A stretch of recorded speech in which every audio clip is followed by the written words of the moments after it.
Sir నమస్కారం sir. నమస్కారం. మీ పేరు చెప్పండి. బాలరాజ్ సార్. ఏ ఊరు? బిజినపల్లి సార్. ఏ మండలం? బిజినపల్లి మండలమే. ఓకే, నాగర్కర్నూలు జిల్లా. సార్ ఎన్ని ఎకరాలు పత్తి పంట సేద్యం చేస్తున్నారు మీరు? మేము 8 ఎకరాలు చేస్తున్నాం. 8 ఎకరాలు చేస్తున్నారు. పత్తి పంటలో మీకు ఎన్ని సంవత్సరాల అనుభవం ఉంది? నాకు 25 సంవత్సరాల నుండి అనుభవం ఉంది సార్. ఓకే, అన్ని పనులు మీరే చేస్తారా? అన్ని పనులు చేస్తాం. అరకు కూడా తోలుతారా మీరే? అన్ని చేస్తారు. ఓకే, ఇప్పుడు పత్తి పంటకి ఏం ముందు కొట్టాం మనం? ఈ పికప్ కొట్టినాం సార్. ఎట్లా ఉంది పికప్ మీకు? మంచిగా ఉంది సార్. మంచిగా అంటే ఏమనిపించింది? మంచిగా ఎర్రనల్లి అన్ని పచ్చదం అన్ని పోయినాయి సార్. అన్ని పోయినాయి.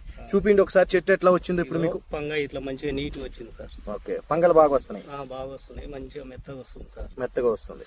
మంచిగా కూల వస్తుంది. మంచిగా చేను అంతా ఇదే క్వాలిటీ ఉందా? అంతా ఇదే మంచిగా. ఓకే, ఇవాళకి ఎన్ని రోజులు పిచికారీ చేసి మీరు? 6 రోజులు అయింది సార్. 6 రోజులు అవుతుంది.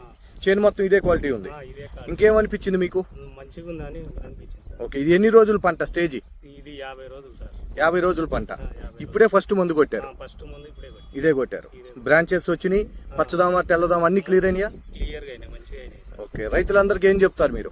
మంచిగా ఉంది అని చెప్తాను సార్. మంచిగా అంటే ఏం చెప్తారు రైతులకి? కాపు కొడితే మంచిగా వస్తుంది, చేను మంచిగా ఎర్రనాలి అవన్నీ పోతున్నాయి, మంచిగా పెరుగుతుంది అని చెప్తాను. ఓకే, ఇప్పుడు మనం చేలో లైవ్ లో ఉండి చూస్తున్నాం. అవును సార్. ఓకే, ఒకసారి కొమ్మలు చూపిండి ఎట్లా వచ్చినాయి? ఇగో సార్, ఇదంతా నీట్గా వచ్చినాయి. ఇట్లా పంగలు బాగా వస్తున్నాయి సార్. ఓకే, పంగలు బాగా వస్తున్నాయి.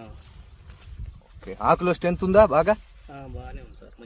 మంచిగా ఉంది. ఓకే, కనుక రైతులందరూ మనం వాడుకోమని చెప్పొచ్చు. వాడుకోమని చెప్తాను సార్. ఓకే.